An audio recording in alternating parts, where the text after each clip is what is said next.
Hello friends, मेरा नाम अरुण है।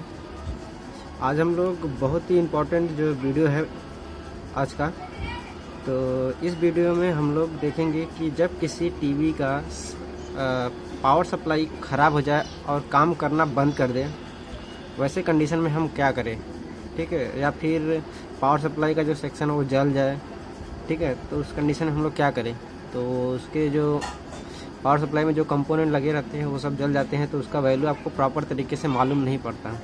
तो एक ऐसा अभी जो पावर सप्लाई आया है, ठीक है, कि जो कि अगर हमारा पावर सप्लाई ख़राब हो या जल जाए या ना बने हम लोग से, तो हम इसका जो एक कम्प्लीमेंट है, उपाय है, जो उसका तरीका है कि हम उसको बना सके, तो उसका एक ही तरीका है कि हम उसके अंदर एक बाहर से यूनिवर्सल पावर सप्लाई लाए, या ठीक है, तो उसको हम डाल के हमारा जो पावर सप्लाई है उसको ओके कर सकते हैं। तो मेरे पास आप देख सकते हो 3 टाइप के जो है जो पावर सप्लाई में लगते हैं ऑसिलेटर सर्किट है। ये दोनों जो है ऑसिलेटर है और ये हमारा एक पावर सप्लाई है।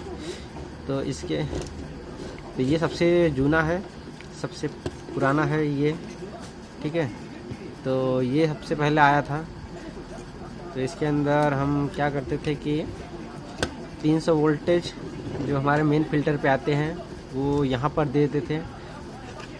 आपको मैं उसका पॉइंट दिखाता हूँ। देखो यहाँ पर ऐसा पॉइंट लिखा है 300 वोल्ट, 350, 350 वोल्ट के आसपास यहाँ पर हम लोग सीधा ही देते थे और यहाँ से हमको आउटपुट मिलता था, ठीक है। तो यहाँ से हम लोग को देखो यहाँ पर लिखा है 110 volt AC, DC 130 volt DC, 140 volt DC, और यहाँ पर भी लिखा है देखो AC 15 वोल्ट, AC 110 वोल्ट, और उसके साथ में ग्राउंड भी दिया हुआ है। मतलब ये ग्राउंड का पिन है तो ये AC है, AC सप्लाई आएगा। ये ग्राउंड का पिन है तो यहाँ से 110 वोल्ट AC निकलेगा, ठीक है। और ये ग्राउंड का यूज करके आप 110 वोल्ट, 130 वोल्ट और 140 वोल्ट भी ले सकते हैं, ठीक है। तो ये ग्राउंड यूज करके आप 12 वोल्ट और 22 वोल्ट भी ले सकते हो। लेकिन ये वोल्टेज कैसे रहेंगे? AC, मतलब आपका जो सेकेंडरी साइड है उसके डायोड के पहले लगाना आपको, ठीक है। AC है तो डायोड के पहले लगाना है, ठीक है। तो इस तरह से है ये। तो ये पहले आता था, लेकिन इसके अंदर कुछ तो डिसएडवांटेज था कि क्या होता था कि ये जो अपना नॉर्मल जो 21 और 14 इंच का जो CRT TV आते हैं उसके अंदर चल जाते थे।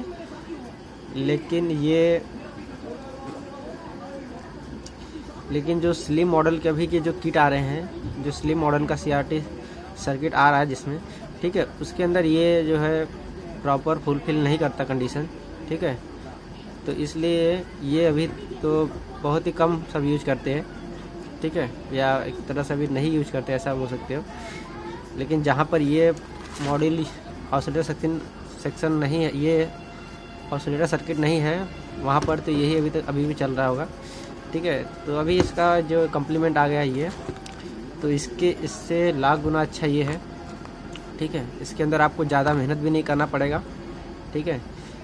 और हम अपना जो उस CRT TV का ट्रांसफार्मर है, जो उसको बोलते हैं हम हाई फ्रिक्वेंसी का ट्रांसफार्मर है, उसका ही यूज करके ये मॉड्यूल हम लगाते थे। लेकिन इसके अंदर एक अलग से ट्रांसफार्मर दिया रहता था जिसका हम यूज़ करते थे, और उस जो SMPS में जो CRT TV के जो पावर सप्लाई में जो लगा रहता है ट्रांसफार्मर, उसका हम यूज़ नहीं करते थे। अभी जब भी इसको लगाएंगे तो उसका यूज़ नहीं करेंगे, ठीक है। लेकिन जब भी हम ये पावर सप्लाई डालेंगे तो उसका यूज़ करेंगे, ठीक है। तो हम देखेंगे अभी कैसा। इसके अंदर ये मैंने अभी नया 2 लेके आया है। तो इसमें दोनों में अंतर देखिए क्या है, डिफरेंट क्या है कि ऐसे देखते हैं हम। तो यहाँ पर देखिए, यहाँ पर लिखा है ब्लैक कलर का वायर, ठीक है। यहाँ पर लिखा है देखो ब्लैक, रेड, ग्रीन, मतलब कि इस मॉड्यूल, ये आपका मॉड्यूल है, ठीक है, जिसको हमको लगाना है CRT TV के अंदर। और ये इसके अंदर 3 वायर रहेंगे, ब्लैक, रेड, ग्रीन, ठीक है। तो ब्लैक का वायर जो है आपको ग्राउंड देना है। ये हमारा 300 वोल्ट का जो फिल्टर है, ठीक है, कैपेसिटर, उस पर उसके जो ब्लैक वायर है उसके नेगेटिव पे लगाना है। और ये हमारा जो रेड वायर है ये हमको वहाँ पर लगाना है जहाँ पर हमारा STR या फिर ट्रांजिस्टर का कलेक्टर रहता है, ठीक है, वहाँ पर मुझे ये लगाना है। उसके बाद जो ग्रीन वायर है ये हमारे फीडबैक के लिए यूज हो रहा है। तो मतलब ये मेरा ऑप्टो कपलर जो होता है उसके कलेक्टर के ऊपर देना है। देखो यहाँ पर ये इमीटर है, ये कलेक्टर है और ये इसका बेस है, ठीक है। तो उसके कलेक्टर के ऊपर देना है आपको, मतलब एक टर्मिनल आपका इमीटर ग्राउंड रहेगा और जो ग्राउंड नहीं है उसके ऊपर आपको ये ग्रीन वायर लगा देना है। तो मैं इसको और दूसरा देखते हैं कि क्या है। यहाँ पर देखिए, यहाँ पर ऐसा कोई रेड ग्रीन ब्लू ऐसा कुछ नहीं लिखा हुआ है, ठीक है। तो लेकिन हमारा अगर इसके अंदर भी वैसे ही रहेगा, ब्लैक वायर यहाँ पर, रेड वाला यहाँ पर, और ये दो वायर कौन सा अभी हमको नहीं मालूम है, और ये ग्रीन रहेगा, ठीक है। तो ग्रीन हमको यहीं पे लगाना है। तो ये कुछ तो चाइनीज़ लैंग्वेज में लिखा है, चाइना ने बनाया तो चाइनीज़ लैंग्वेज में लिखा है, तो वो लोग ही जाने क्या लिखे हैं लोग। तो हमको तभी अंदर खोल के इसके मटेरियल देखना पड़ेगा क्या है, ठीक है। अगर कोई नोट्स रहेगा तो भी हम पढ़ेंगे इसके क्या लिखा है, ठीक है। तो मैं इसको खोलता हूँ, इसके अंदर रहता क्या क्या पहले वो भी देख लेते हैं हम लोग। तो ये हमारा मॉड्यूल है जिसको हम ऑसिलेटर सेक्शन बोलते हैं। तो इसके अंदर भी देखिए 5 वायर हैं, ठीक है, 5 वायर हैं। तो इस तरह से सर्किट इसके ऊपर ही बना के दिया हुआ है, ठीक है। तो ये जो है आप देख सकते हैं, इसके यहाँ पर ये कि मॉड्यूल हो गया हमारा, इसके साथ कुछ तो नोट्स हैं, उसको भी हम पढ़ें, अब देखेंगे क्या है, क्या लिखा है।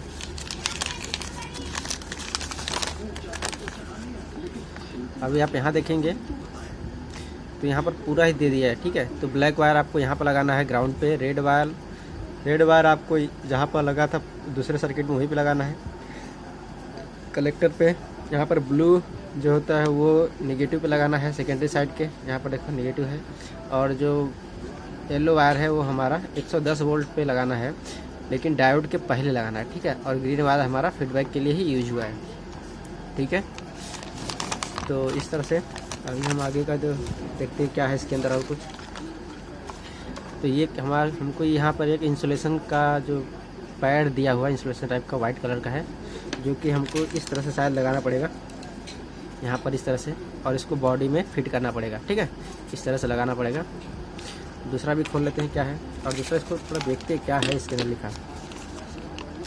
इसके अंदर ये लिखा है कि इसका मैक्सिमम जो आउटपुट पावर है इतना 180, ठीक है, 180 वैट है। मतलब 180 वैट तक का जो लोड है ये ड्राइव करा सकता है, ठीक है। जो नॉर्मल हमारा टीवी आता है वो कितने मैक्सिमम आएगा आपको 120, 130, 140, 150 इतने वैट का ही आता है। तो मतलब ये सब में चल जाएगा, ठीक है। कुछ एलसीडी के अंदर भी ये चल जाता है, जैसे 32 इंच के एलसीडी के तक भी चल जाता है ये, ठीक है, जहाँ पर एसटीआर, जिसके पावर सप्लाई में एसटीआर यूज हुआ है, ठीक है। तो ये मतलब एलसीडी में भी लगता है, एलसीडी के पावर सप्लाई में, ठीक है। और जो यहाँ पर देखो डिस्क्रिप्शन दिया है, रेड वायर कहाँ लगाना है, ब्लैक वायर कहाँ लगाना है, येलो वायर कहाँ लगाना है, ब्लू वायर कहाँ पर लगाना है, और ग्रीन वायर कहाँ पर लगाना है, ठीक है। तो ये सब पूरा दिया हुआ है डिस्क्रिप्शन। यहाँ पर देखो येलो और ब्लू का दिया है 110 से 120 वायर लाइन लगाना है, और ग्रीन वायर लगाना है हमारा remote shut down and thermal conduction. तो ये प्रोटेक्शन का जो है, प्रोटेक्शन के लिए लगा हुआ है, ठीक है, ज़्यादा हीट ओवर हीट की वजह से। तो इस तरह से इसके पीछे साइड जो है वो वही सर्किट बना है फीडबैक वाला, ठीक है। तो ये हो गया इसका। अभी दूसरे का भी देख लेते हैं किस तरह से है। दूसरा मॉड्यूल इधर है, इसके अंदर भी पहले यही, इसके अंदर भी यही दिया है पहले। तो इसके अंदर भी सर्किट वैसे ही बना है, ठीक है। और इसके अंदर भी कुछ डिस्क्रिप्शन रहेगा।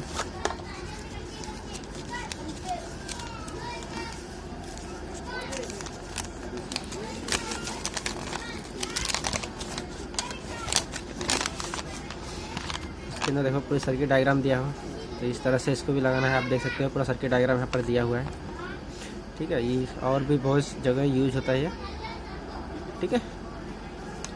ये देखो B+ की लाइन है जो हमारा वोल्टेज आते हैं, और इस तरह से, ठीक है। ये पूरा सब दिया हुआ है, वही सर्किट डायग्राम है, ज़्यादा कुछ इसमें कुछ खास नहीं है, ठीक है। तो फ़र्क यही है कि इसमें 3 वायर यूज किया गया है और इसमें 4 वायर यूज किया गया है, ठीक है। अरे 5 वायर यूज किया गया है, ठीक है। बाकी दोनों मॉड्यूल हमको देखने में तो सेम ही लग रहे हैं, कुछ डिफरेंस तो नहीं दिख रहा है, ठीक है। तो यहाँ 29 से 5 लिखा है, यहाँ पर 29 3, मतलब ये 3 वायर वाला है, ये 5 वायर वाला है, ठीक है। पीछे से देखते हैं बैक साइड का क्या है। सर्किट डिज़ाइन भी लगभग सेम ही है, सिर्फ 2 वायर एक्स्ट्रा दिखा रहा है। ठीक है, ये एक बहुत ही अच्छा इसमें जो FET लगा हुआ है, ये FET है। तो FET क्या, ये हाई पावर तक जो है हाई पावर पे, हाई एम्पियर पे चल जाएगा। ठीक है, ये इसके अंदर बहुत ही अच्छी चीज़ है। ठीक है, देखिए इसकी साइज़ भी काफ़ी बड़ी है नॉर्मल ट्रांजिस्टर से। तो नॉर्मल ट्रांजिस्टर हमारा देखो किस तरह से होता है, इस तरह से होता है, आपको दिखा देता हूँ इस तरह से। तो इससे काफ़ी हैवी दिख रहा है। ठीक है, तो हम लोग चलते हैं अभी इसको लगाने के लिए 1 बाय 1 सभी सर्किटों में।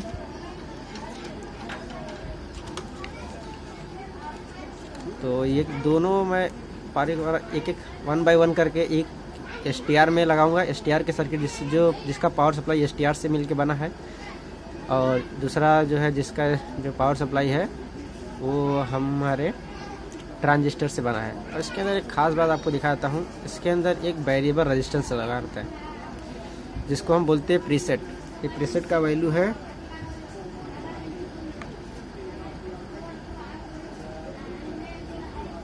ये प्रीसेट का वैल्यू है 5K। ठीक है, तो इसके अंदर लिखा है 502।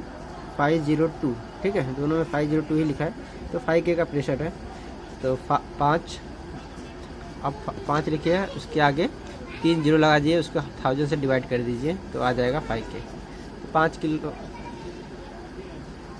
ठीक है, 5K ओम्स का जो इसके अंदर प्रीसेट लगा हुआ है। अब इसका वैल्यू ध्यान से देख सकते हो 502, यहाँ पर देख सकते हैं।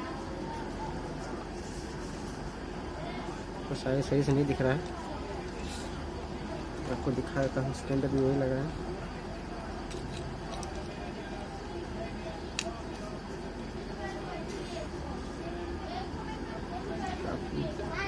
$502 इस पर भी लिखा है। ठीक है, तो हम लोग चलते हैं अभी 1 बाय 1 लगाने के लिए। तो आपको सर्किट दिखाता हूँ मैं।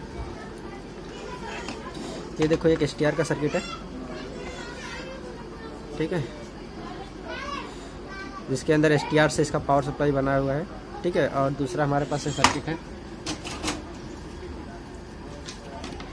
इस तरह का, जिसके अंदर हम ट्रांजिस्टर यूज करके सर्किट को बनाया है। ठीक है, ये देखो 3 तरह का ट्रांजिस्टर। ठीक है, ये दोनों सर्किटों में एक एक फिट करके देखेंगे कि कैसे आउटपुट आते हैं और कैसे आउटपुट को हम सेट करेंगे। ठीक है, तो हम लोग चलते हैं। तो अब पूरा आपको दिखाना चाहूँगा तो वीडियो काफ़ी लंबा हो जाएगा, तो इसीलिए मैं आपको इसमें सिर्फ इंट्रोडक्शन बताता हूँ। आगे हम लोग जो इसके आगे का वीडियो है उसके अंदर हम जो है कि लगा के देखेंगे।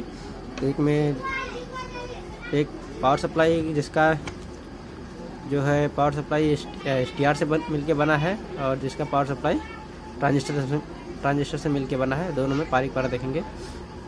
ठीक है, तो हम लोग ये वीडियो को मैं यहाँ स्टॉप करता हूँ। ठीक है, और बाकी आगे वाले वीडियो में मैं आपको बताऊँगा कि किस तरह से लगाते हैं। ठीक है इसको। तो thank you for watching my video.